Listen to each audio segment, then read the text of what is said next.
welcome to a brand new episode of Wartalk. My name is Steph and I'm coming to you from the General Warfare headquarters. Now, unless you've been living under a rock lately, you might have noticed the spoilers for Modern Horizons 2. Spoiler season has officially ended last week, and today I'm going to be talking about all 16 commander options for Modern Horizons 2. A lot of which have already been starting to appear in tapped out lists. A lot of it has started to appear in commander lists, commander tables and such.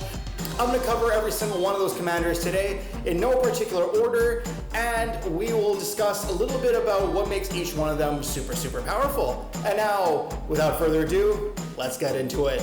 Alright, and our first commander in no particular order is Chatterfang Squirrel General. For a 2 and a green 3/3 legendary Squirrel Warrior with Forest Walk, which means this creature can't be blocked as long as a defending player controls a forest. If one or more tokens would be created under your control, those tokens plus that many 1/1 green squirrel creature tokens are created instead. And for black, sacrifice X squirrels, target creature gets +X, -X till end of turn. So everybody knows Chatterfang at this point. It's probably the most popular commander in Modern Horizons 2.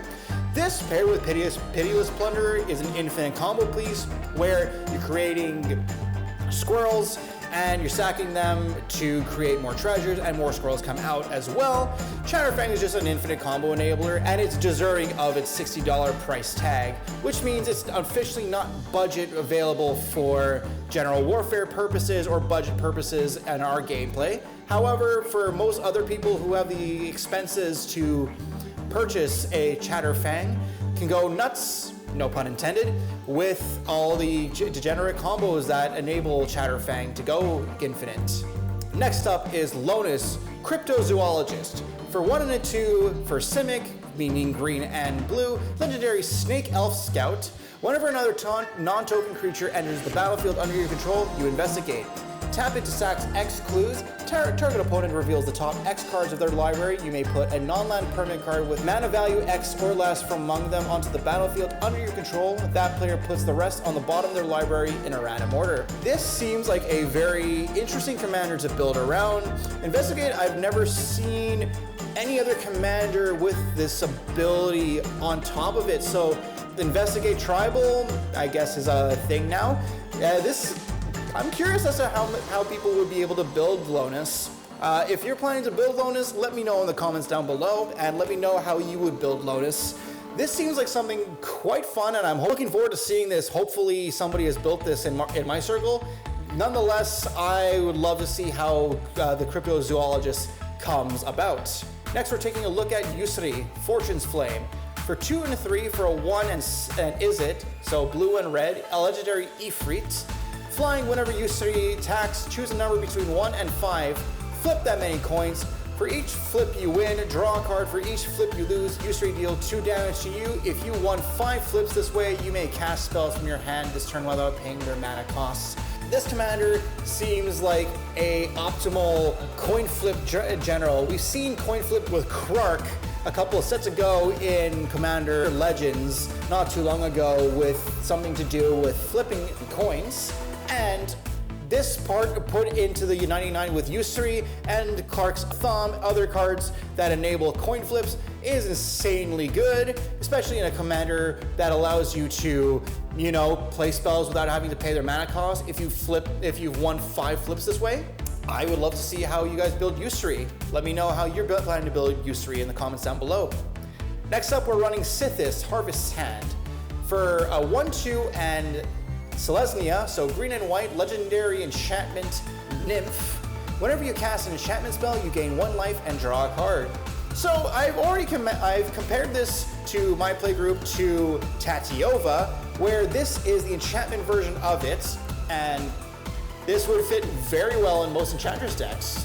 Whether it be mono white, whether it be Bant, or whether it be Abzan, or any combination of white, green, and X color, this would be a automatic include in that.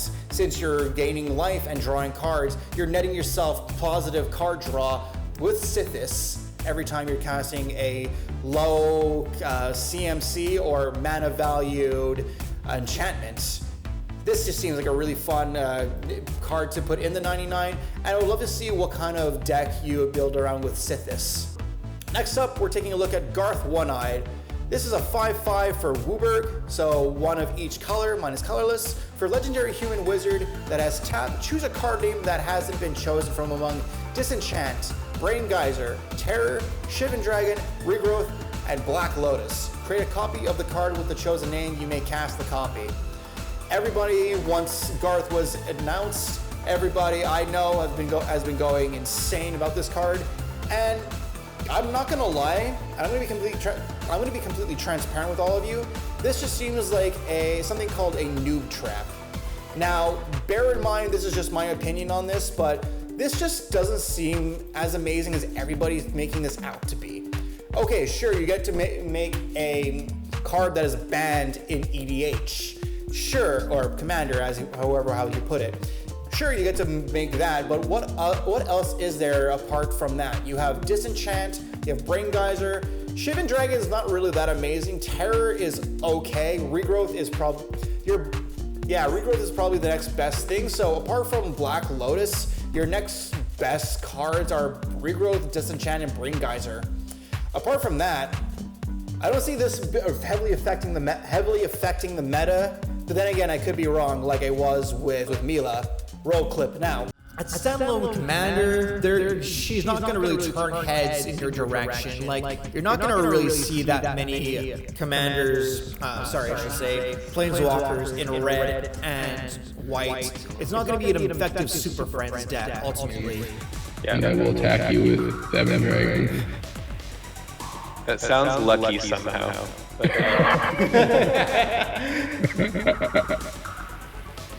GG, friends. GG, guys. Yep, that's me. That's the sound of me eating my own words, basically. And next, we're taking a look at Garth the Lion. For 3/5, 2 and Golgari, so 2 black and white for black and green. For Legendary Human Warrior, whenever Garth the Lion enters the battlefield or a Planeswalker you control dies, look at the top 7 cards of your library. You may reveal a Planeswalker card from among them and put it into your hand. Put the rest on the bottom of your library in a random order. And Planeswalker loyalty abilities you activate cost an additional +1 to activate. So this is another funny little Super Friends card, I should say. This allows you to have -1 loyalty abilities go off for 0, and that means it doesn't even affect Planeswalker whenever they're using their -1 abilities. That said, you can stuff so many Planeswalkers into this deck. I am very skeptical about how Black-Green Super Friends is going to work. Then again, I am skeptical about a lot of cards in these decks and a lot of these cards and their power level. That being said, let me know in the comments down below if you think I'm wrong regarding Garth. If you think Golgari Super Friends is going to be a thing, let me know. Next, we're looking at Zabaz, the Glimmer Wasp. A 0/0 for 1 legendary artifact insect with modular 1. If a modular triggered ability would put 1 or more +1/+1 counters on a creature you control, that many +1/+1/+1 counters are put on it instead. For red, destroy target artifact you control. For white, Zabaz, the Glimmer Wasp gains flying until end of turn. This is another one I'm very, very skeptical about how this is going to work. So for most of it is going to be modular abilities. So you're putting extra +1/+1 counters on your creatures. And then what? You give Zabaz flying and you destroy artifacts you control.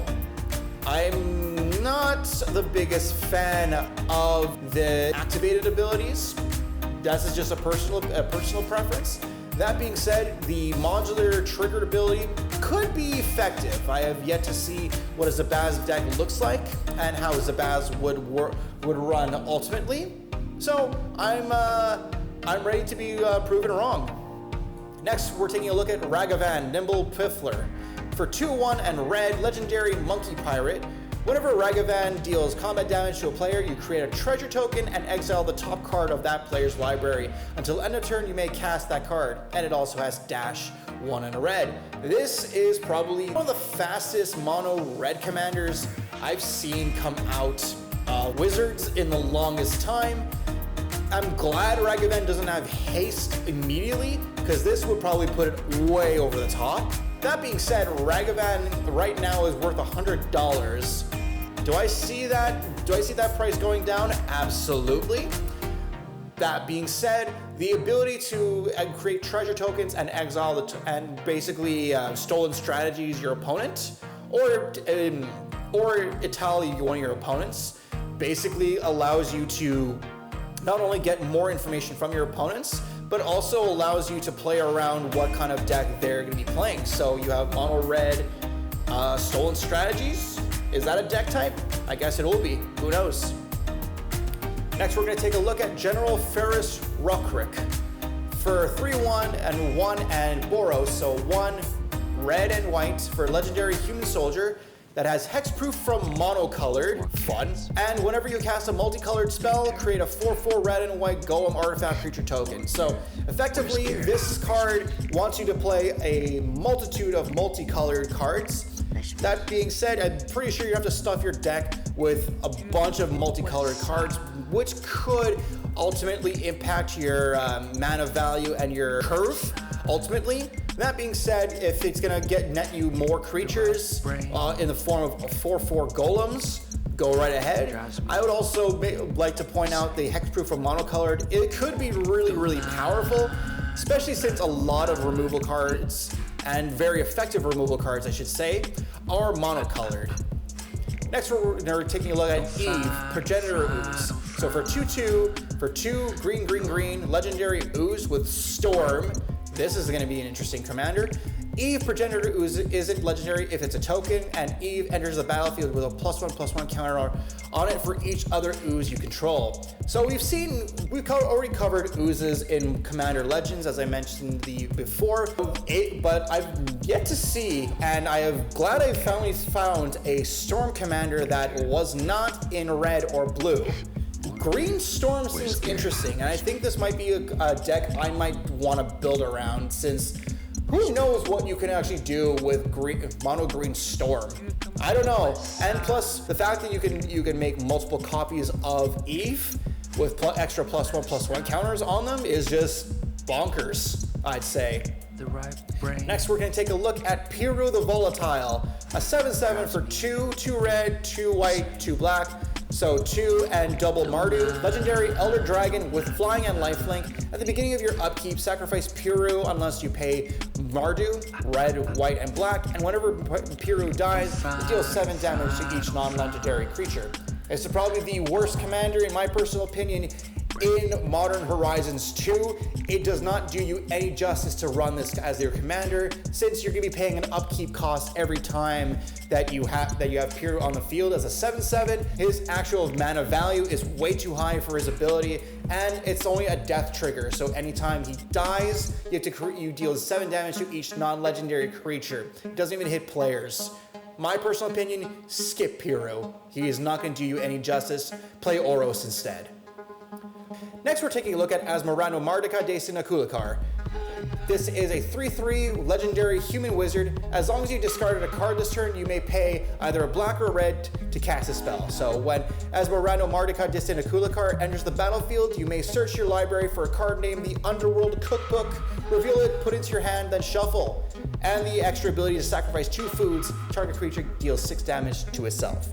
This is also a very innocuous card I would probably stay away from. I would probably play Mirando Martika de Sinakulikar as like a filler commander for other strategies, since the Underworld Cookbook itself doesn't really do too much for you unless you're playing Madness, Flashback, or even Delve kind of cards. It's not even worth really playing this commander. But if you're going to play Mirando Martika de Sinakulikar as, let's just say, a filler commander to get off a World Gorger Animate Dead combo, then I'm all for it. Other than that, don't really waste your time with the food tokens and the Underworld Cookbook. I'm really sorry, Mirando Martika de Sinakulikar fans. Next, we're going to take a look at Thrusta, Tempest Roar, a 7/7 for 10 green legendary dinosaur. The spell costs 3 less to cast for each other spell cast this turn. Trample, haste, trample over planeswalkers, which means this creature can deal excess combat damage to the controller of the planeswalkers it's attacking. And Thrusta Tempest Roar has hexproof as long as it enters the battlefield this turn. This is Galta's main competition. I really like this card. Despite the fact it's currently sitting at $18 on the market right now, we'll see if this goes up in price. I'm pretty sure it's going to.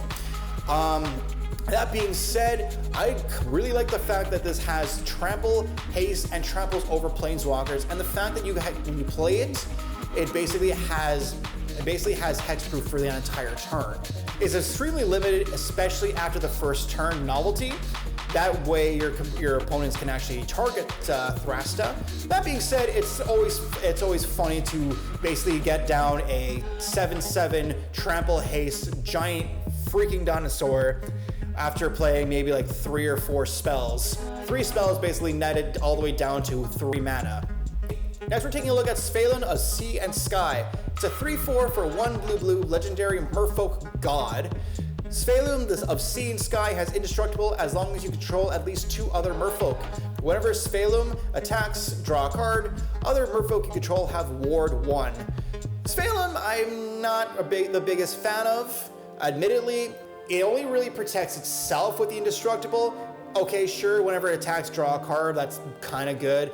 And the only other good thing is maybe your merfolks having a little bit of extra protection, but I would not really garner its $48 price value. I'm very much thinking this is going to go down in price. Then again, I might be shooting myself in the foot again saying that. The penultimate card we're going to be taking a look at is Captain Ripley Vance. He is a 3/2 for 2 and a red legendary human pirate. Whenever you cast your 3rd spell each turn, put a +1/+1 counter on Captain Ripley Vance, then it deals damage equal to its power to any target. That being said, I really think this can be a fun Voltron commander. Given the fact you have to play 3 spells for it to deal damage to any target, you just stack it up with basically equipments and auras that give it a boost to power. And you basically, every time you play your 3rd spell, puts a +1/+1 counter on the captain and deals extra damage to any target. So you can effectively get rid of either one of your opponent's biggest threats, or you can deal your opponent's very significant amount of damage. And the last commander we're going to take a look at in today's video is Turak, Dreadcantor. He's a 2/1 for 1 and a black, legendary human cleric with kicker black, protection from white. Whenever an opponent discards a card, put a +1/+1 counter on Turak, Dreadcantor. When Turak enters the battlefield, if it was kicked, target opponent discards 2 cards at random. This is a card we have seen throughout Magic's legacy, throughout Magic's history, and yeah, I guess this is coming to be a theme in this video, me not liking a lot of the commanders. But that being said, like, it's not like the worst commander I've seen on this list. I would personally think as Mirando Martika Kulikar is probably, no, not even her. Puru is probably the worst commander in this list. That being said, Turak is actually not that bad. Whenever an opponent discards a card, you put a +1/+1 counter on him, and when he enters, if it's kicked, target opponent discards 2 cards at random. It's not bad the first time you play him, but as he starts stacking up in his commander tax, it gets much harder to play, and the fact that, like, every time your opponents are discarding cards, he's getting +1/+1 counters. Anytime he goes over the threshold of like 6 or 7 or 8 mana to cast, the kicker ability is not really worth it any further. And that was all 16 available options for commanders in Modern Horizons 2. Let me know what you guys think. Do you like these kind of videos? Do you like this set altogether? Who's your favorite commander to come out of Modern Horizons 2? Let me know in the comments down below, and if you found enjoyment from this video, don't hesitate to give this video a like, subscribe to the channel, hit that bell icon to be notified of every single video that comes out. I post every Friday at 11 a.m. Eastern Standard Time, and each video has a 30-minute premiere. Well, each video has a premiere that'll notify you 30 minutes in advance when the video is going to come out, so you don't miss the action when it officially drops. And not only do we have that, we also have our social medias linked in the show notes down below. We have our Twitter, our Facebook, our Instagram. pages. Give all those a like. That's the best way you'll be notified what's the next video to come out. And if you have suggestions for newer videos, feel free to leave a comment. Feel free to get in touch with me through our social medias, or hell, leave a comment down below. And that's it for today's video, guys. I've been Stefan. You guys been awesome. Thank you so much for sticking it out through the end. And until next Friday, I will say cheers, my friends.